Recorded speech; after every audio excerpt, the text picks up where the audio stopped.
Hi friends, welcome to Prathis Samayal. இன்னைக்கு நம்ம பார்க்க போகிறது வெங்காய பக்கோடா. வாங்க எப்படி செய்யறதுன்னு பார்க்கலாம். வெங்காய பக்கோடாக்கு தேவையான பொருட்கள் வெங்காயம். நான் 2 பெரிய வெங்காயத்தை இந்த மாதிரி நீல நீளமாக கட் பண்ணி எடுத்திருக்கேன்.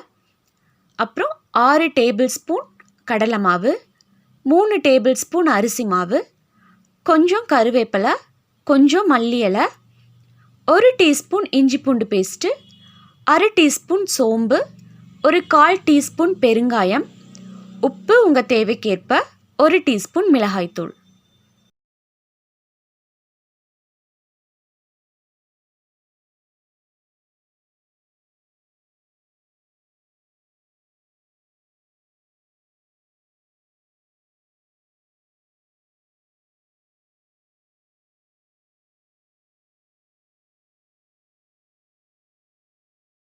ஃபஸ்ட்டு ஒரு மிக்சிங் பவுல் எடுத்துக்கலாம்.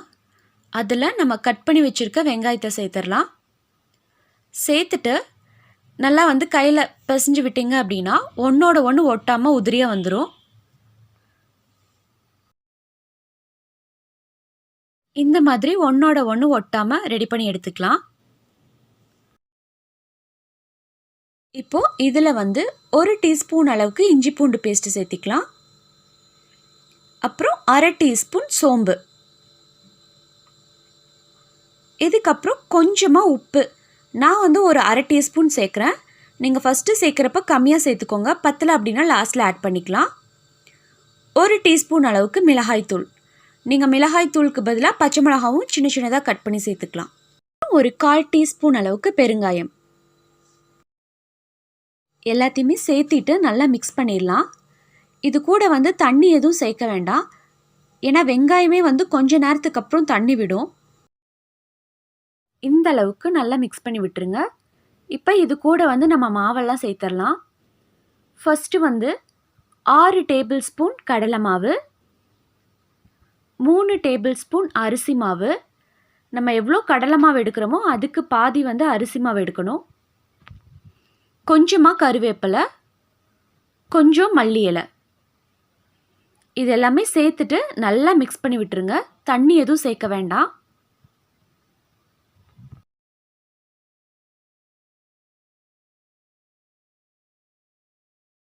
இது கூட 1 ஸ்பூன் எண்ணெய் சேர்த்திக்கலாம். சேர்த்திட்டு நல்லா மிக்ஸ் பண்ணி விட்டுருங்க. நம்ம எண்ணெயில் போடுறதுக்கு முன்னாடி நம்ம கொஞ்சமாக தண்ணி சேர்த்துக்கலாம். இப்போ மாவு ரெடி ஆயிடுச்சு. இந்த அளவுக்கு நல்லா மிக்ஸ் பண்ணி எடுத்து வச்சுக்கோங்க. எண்ணெய் காயட்டும். காஞ்சதுக்கப்புறம் நம்ம இதை போட்டு எடுத்துடலாம். எண்ணெய் நல்லா காஞ்சிருச்சு. இப்போ நம்ம மாவை ரெடி பண்ணிடலாம். இப்போது மாவை நம்ம எண்ணெயில் போடுறதுக்கு முன்னாடி கொஞ்சமாக தண்ணி சேர்த்துக்கலாம். தண்ணி கொஞ்சமாக கையில் எடுத்து தெளித்து விட்டுருங்க. ஏன்னா தண்ணி அதிகமாக போயிடுச்சு அப்படின்னா வெங்காயத்தில் மாவு ஒட்டாது. அதனால கொஞ்சமாக தெளித்து விட்டுட்டு நல்லா மிக்ஸ் பண்ணி விட்டுருங்க. இப்போது நம்ம பிசைஞ்சு வச்சுருக்க மாவு இந்த மாதிரி கொஞ்சமாக மொத்தமாக எடுத்துட்டு எண்ணெயில் போடுறப்போ கொஞ்சம் கொஞ்சமாக பிரித்து போட்டுருங்க. அதாவது ஒரு 2-3 வெங்காயம் சேர்ந்து வர மாதிரி. அப்போ தான் உங்களுக்கு மாவு நல்லா வெங்காயத்தில் ஒட்டி வரும். தனித்தனியாக உதிர்ந்துருச்சுன்னா வெங்காயம் சீக்கிரமாக கருகிரும். அதனால் இந்த மாதிரி எடுத்து போட்டுருங்க. அடுப்பை சிம்மில் வச்சுக்கோங்க. இப்போது 2 பக்கமும் வெந்துருச்சு. நம்ம எடுத்துடலாம். கலர் சேஞ்ச் ஆயிடுச்சு பாருங்கள். ரொம்ப ரொம்ப டேஸ்டான வெங்காய பக்கோடா ரெடி ஆயிடுச்சு. இதே மாதிரி மீதி இருக்க மாவையும் நம்ம போட்டு எடுத்துடலாம். ரொம்ப ரொம்ப சூப்பரான வெங்காய பக்கோடா ரெடி ஆயிடுச்சு. இது நல்லா கிறிஸ்பியாக இருக்கும். நம்ம கடையில் வாங்குகிற அதே டேஸ்ட்டு கிடைக்கும். வீட்டுக்கு யாராவது கெஸ்ட் வந்துட்டாங்க அப்படின்னா ஒரு 10லேருந்து 15 நிமிஷத்துக்குள்ளே ஈஸியாக நம்ம அதை செஞ்சிடலாம். நல்ல ஒரு ஈவினிங் ஸ்நாக்ஸ் இது. எல்லோரும் மறக்காமல் ஒரு டைம் வீட்டில் ட்ரை பண்ணி பாருங்கள். உங்களுக்கு பிடிச்சிருந்துச்சு அப்படின்னா லைக் பண்ணுங்கள், ஷேர் பண்ணுங்கள், சப்ஸ்கிரைப் பண்ணுங்கள். தேங்க்யூ.